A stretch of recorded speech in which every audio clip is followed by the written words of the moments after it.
Hey you, do you like Minecraft? Oh, you do? Well, I got another question. Do you like physical, mental, or emotional suffering? Oh, you do? Well, then check this out.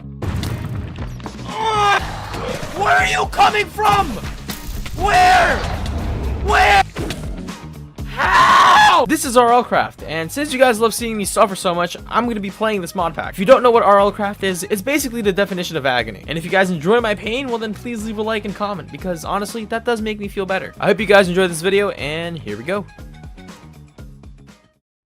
So first of all, I spawned in this beautiful world. I mean, look at these shaders. The air smelled amazing, and luckily, moments later, I died. I ended up respawning in this new and lovely looking forest. I found this cave with a very friendly looking cyclops, and guess what? It ate me for breakfast. So finally, one more time I spawned in and I actually found a little shack. I made some flint tools because actually RLCraft, it won't let you punch trees. So you got to do this whole painful process of getting flint, breaking it, making some flint tools. But eventually I did that and I upgraded to stone tools. So here we are. Finally, there's some progress. I only took some tools with me and I actually went to this desert and I found this mini desert dungeon. I went down and I tried to destroy the spider spawner and this happened. A bunch of zombies actually swarmed me, and I actually got a ton of levels and armor. Now, if you never played RLCraft, you basically need a lot of experience in this game to progress. Everything is locked by skills and levels. For example, you gotta be level 16 in armor to wear diamond armor. You gotta be level 16 in attack or weapons to equip a diamond sword. It's something like that, but it's a pretty simple system. It's just very annoying. Anyway, I was just really lucky, and I was able to kill some stuff, get some experience, and get some basic armor on. But everything was going well. I left the dungeon, and I wandered around until I found a pyramid, and then I proceeded to turn into the main character from Pokemon.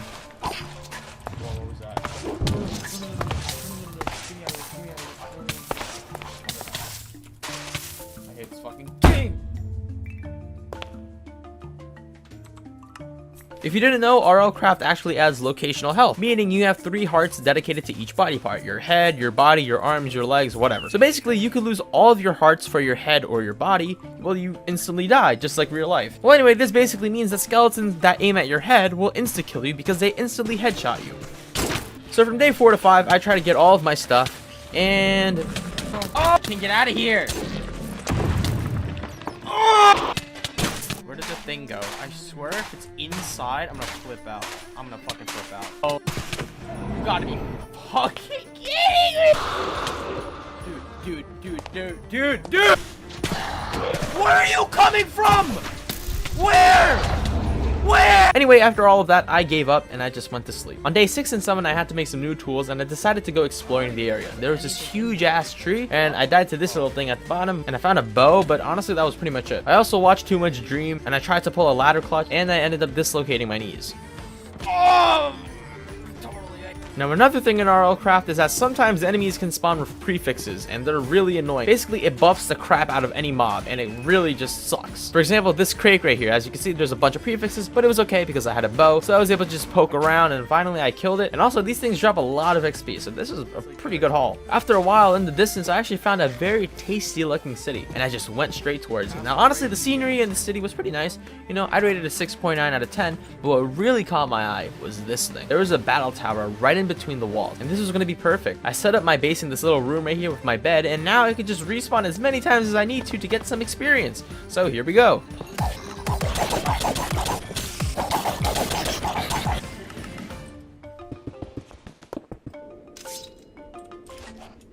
Oh my god! Are you Yes. Oh, it looks so beautiful. After all of that, we got a bunch of experience. Now we can equip diamond armor, and we had some pretty good levels, you know? And I also made a summon stack. I went to go find the battle tower guardian that I just yeeted off the tower, and guess what? He was right next to a freaking sea serpent. Now, if you didn't know, sea serpents are like basically underwater dragons, and they can give you some really good armor. So if I could kill one that was on land, and it couldn't attack me, well, boom, I can get some good armor. But guess what? My luck.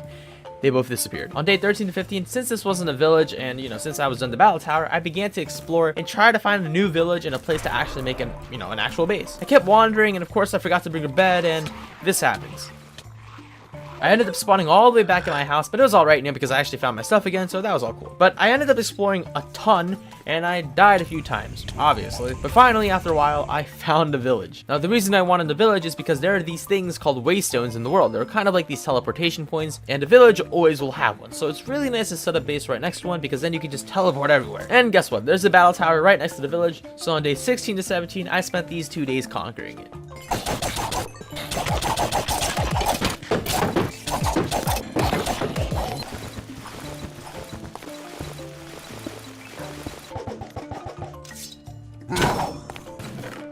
After getting all of the resources from the battle tower, I waited for nighttime because I wanted to tame a bird called a roc. Basically, these birds can pick you up, but most importantly, they can fly. And guess what? You can ride on them. So after a while, one spawned, and I was able to feed it some food, and I was able to tame it. Now, there were some slight problems, but morning struck, and I ended up using a soul stone to bind it to my character, and bam, we have a roc, baby. Let's go. Now, before I decided to explore, I actually went to the bottom floors of my battle tower, and I actually found something pretty crazy. There was another dungeon that intersected with my battle tower, and of course, this happens.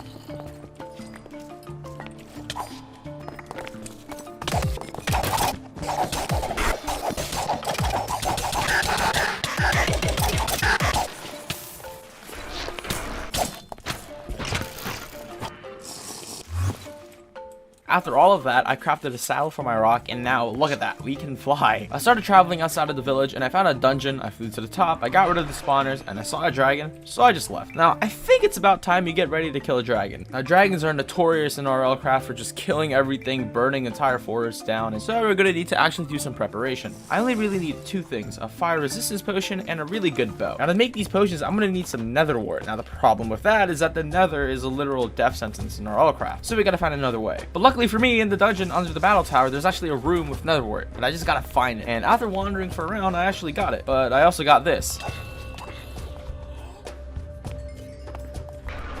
After going back home, I actually tamed another mount. I tamed something called a Ventoraptor. Now, these things are basically really fast birds. They can't fly, but they're super fast, and they actually are really good for combat. And right before going off to explore, I crafted a diamond longbow. But I actually couldn't use this item yet because my agility level wasn't high enough, so into my inventory it goes.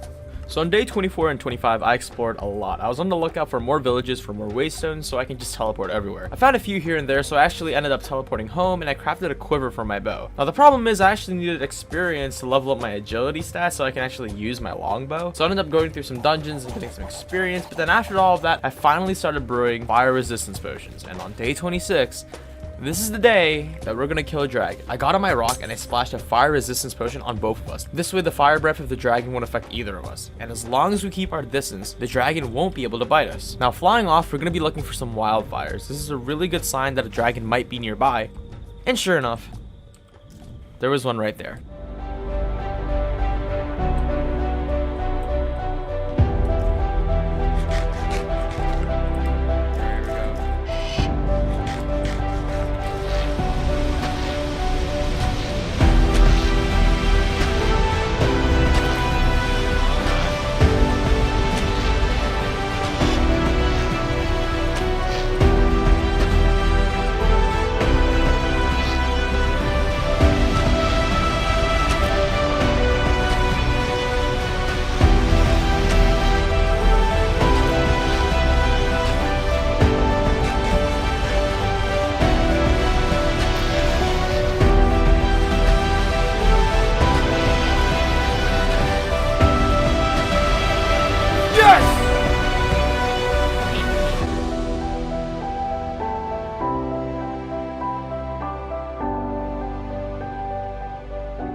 Now, after killing the dragon, I actually didn't go home because on day 27, I just kept wandering because I still had some fire resistance potions. And I ended up finding another dragon.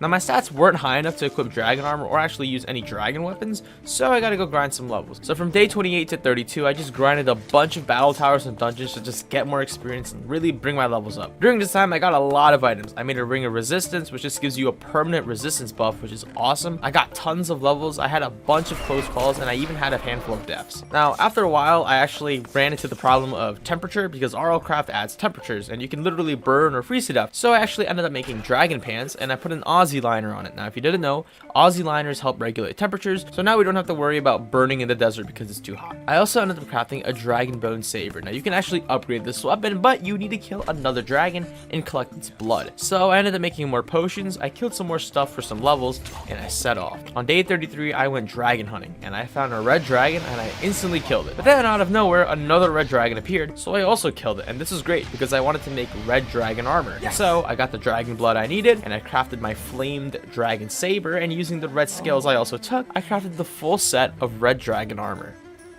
Now, honestly, after making the full set of armor and getting my tools, I didn't really want to do anything else. From day 34 to day 49, nothing much really happened. There are some bosses that we need to kill, but honestly, we're really far from being prepared. So I spent these days just killing and dominating more battle towers, just getting experience. I did craft the Stone of the Sea, but I spent most of this time just enchanting. And when I ran out of experience, I just did more battle towers. There's a lot of enchantments in this game, so it was really hard for me to even get any decent enchantments for my gear. And whenever I ran out of experience, well, I just went to another battle tower. And as you can see, I did this for about 15 days. But eventually I did make the Dragon's Eye, and this thing is really good if you know what this is. It basically gives you permanent fire resistance and some pretty OP benefits. Since things are getting slow, I think it's time to end this series. So on day 50 to day 53, I actually went home and I started working on my house. I just cleaned it up a little bit, I expanded it, I tried a few designs, but I organized all of my chests.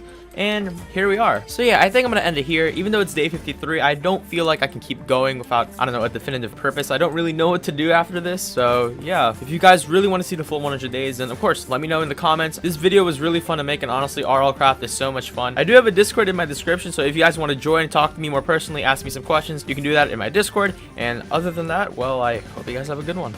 Bye.